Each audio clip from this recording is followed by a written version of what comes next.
முடிச்சிட்டியா? இல்லை அரியர் இருக்காது. அரியர் இல்லை. டிஸ்கன்டினியூ.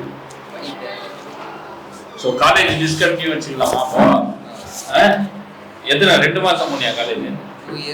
2 இயர்ஸ் போயிட்டு டிஸ்கன்டினியூ. என்னையா நீ 4 செமஸ்டர் எழுதுன? பாஸ் ஆகிட்டியா? 4 செமஸ்டர்? 3 செம் பாஸ். கொரோனாலே ஓ, கொரோனால பாஸ் பண்ண ஆள் நீ. கொரோனா பிடிச்சிட்டாங்களா? ஏன் இந்த மாதிரியான பழக்கத்தில் எப்படி ஆரம்பிச்சது இந்த பழக்கம்? ஃப்ரெண்ட்ஸ் சும்மா ஜாலியாக பண்ணலான்னு பண்ணது ஃப்ரெண்ட்ஸோட. ஃப்ரெண்ட்ஸ்னா என்ன, உன்னோட ஏஜ் பசங்களா? அது ஸ்கூல் பசங்க, 10th பசங்க, 10th ஸ்டாண்டர்ட் இல்லையா? இப்போ ரீசெண்டாக இப்போ காலேஜ் முடிச்சுட்டு சும்மா இந்த அப்போதான் அதுக்கு முன்னாடிலாம் வீட்டில் தான் இட்டு போவாங்க. வீட்டில் தான் என்ன பண்ணுவோம்? மாத்திரை போடுவீங்க? அதெல்லாம் குடிக்கிறது, இது சிகரெட் பண்ணும். அது கஞ்சால சும்மா சொல்ல எல்லா இடத்தையும் உன் ஃப்ரெண்ட்ஸ் எல்லாம் பேசிட்டு வீட்லயே கூட கேளுங்க. சிகரெட் தான் அவங்க எது கஞ்சான்னு தெரியாம அது சொல்லுவாங்க. சரக்கு சரக்கு எவ்வளோ அடிக்க? ஒரு கோட்டு தான். டெய்லி ஒரு கோட்டு சாப்பிடுங்க இல்ல மதியானம் காலையில? வாரத்துல. அப்படி வாரத்துல சும்மா அப்பப்போ அடிச்சுன்னா வீட்டுல எவ்வளவு பிரச்சனை இருக்காதுயா? படிக்காமலாம் இருந்திருக்க மாட்டியா? வீட்டுல தங்கச்சி கிட்ட விளையாடுவேன். அது வந்து அது எதுனா பேசும், நான் எதுனா பேசுவேன், சண்டை வரும். நீ குச்சிட்டு தான் சண்டை போடுற அப்படின்னு வீட்டுல ஒரு தாட்டு. அதுக்கிட்ட ஏன் சண்டை போடுற? காசு கேட்பியா? வீட்டுல யார்கிட்டயுமே காசு கேட்பேன். எங்க அம்மா கிட்ட மட்டும் தான். வேணும்னா அவங்க கிட்ட கேட்பேன். இல்லைன்னா வேலைக்கு நான் பெயிண்ட் வரேன். வேலைக்கு என்ன வேலைக்கு? பெயிண்ட் அடிக்கிறேன். பெயிண்ட் அடிக்கிறேன். அப்பா எப்ப இறந்தாரு? அப்பா இறக்கல. நல்லாதான் இருக்காரு.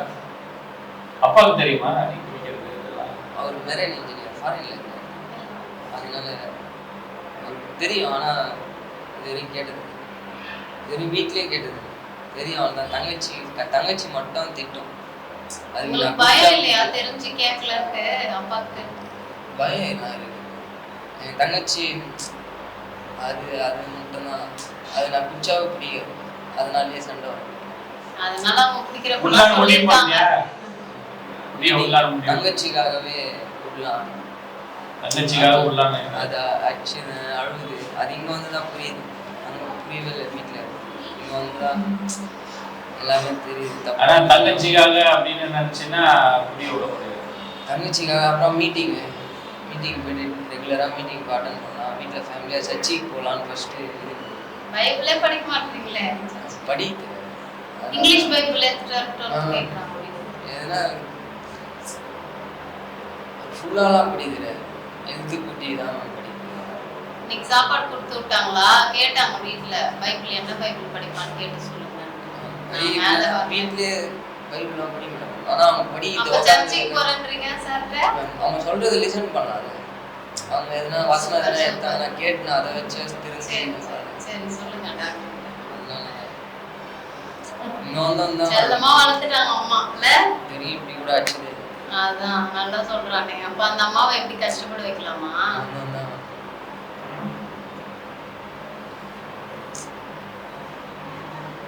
ஜஸ்ட் விட்டுலான்னு நம்பிக்கை இருக்கா? கண்டிப்பா தோட்டலாம் சைடு வரக்கூடாது. முடியும் ஃபுல்லாக ரெக்கவர் ஆகி டெய்லி மீட்டிங் போயிட்டு 90 நாள் ஏதோ சொல்கிறாங்க. மீட்டிங் கரெக்டாக போகணும். இல்லை ஃபேமிலியாகவே போய் உட்காரலான்னு ஒரு முடிவோடு. நம்ம போகிறோன்னு சொல்லிட்டு எவனா ரோட்டில் எதனா பார்த்துட்டு அது ஒரு பக்கம் பயமா இருக்குது.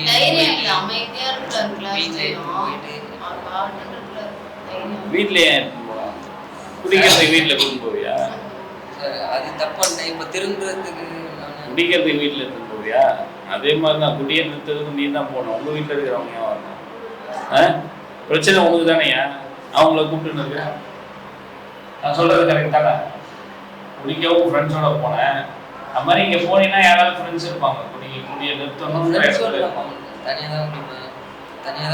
தனியாவே போ.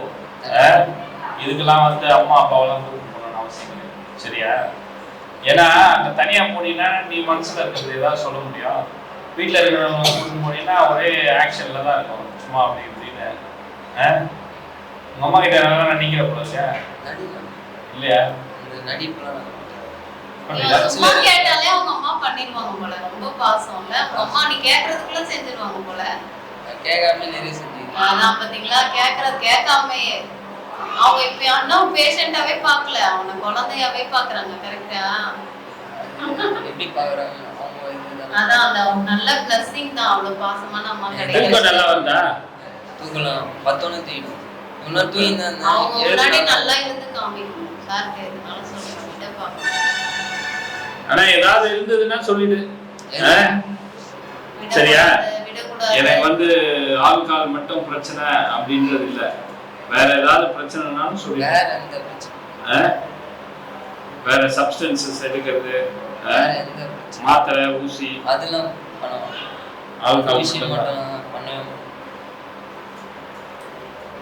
ஹாஸ்டல்ல படிச்சிருந்தியோ? ஹாஸ்டல்ல போனது இல்ல. +1 மட்டும் சேலத்துல சேர்த்தாங்க. இங்க படிப்பு வரல அப்படின்னு சொல்லிட்டு சரி வெளியூர்லயே படிப்பா. 10th +1ல படிக்க மாட்டேன். பாய்ஸ் செகண்டரி ஸ்கூல் சேலம்ல எடுத்து போய் சேர்த்தாங்க. நாமக்கல் கிட்ட சேர்த்தாங்க. அது ஒரு வருஷம் பிடிக்கல, வீட்டு ஞாபகம் வந்து சொல்லிட்டு வீட்லயே வந்து இட்டு போயிட்டாங்க. +2 வந்து திருப்பி ஊர்லயே சேர்ந்தாங்க. வீட்டு பக்கத்துலயே மம்மி தான் எடுத்து வருவாங்க. அப்புறம் காலேஜ் ஒரு மாதம் ஹாஸ்டல் தாங்க, எனக்கு பிடிக்கல. அதனால சொல்லிட்டு வீட்டிலேருந்தே போயிட்டு காலேஜ் போயிட்டு.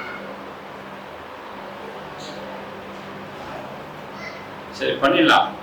அந்த ஆல்காலிசம்ன்றது வந்து அதை பற்றி தெரிஞ்சிங்கன்னா ஈஸியாக விட்டுடலாம். வியாதினா என்ன, அந்த வியாதி பற்றி நீங்கள் மீட்டிங்ஸ்லாம் நடக்குது சொல்கிறாங்க. ஈவினிங் வந்து உங்களுக்கு ஏஏ மீட்டிங் ஒன்றும் இல்லை, சரி அது மாதிரி கிளாஸஸ் எடுப்பாங்க.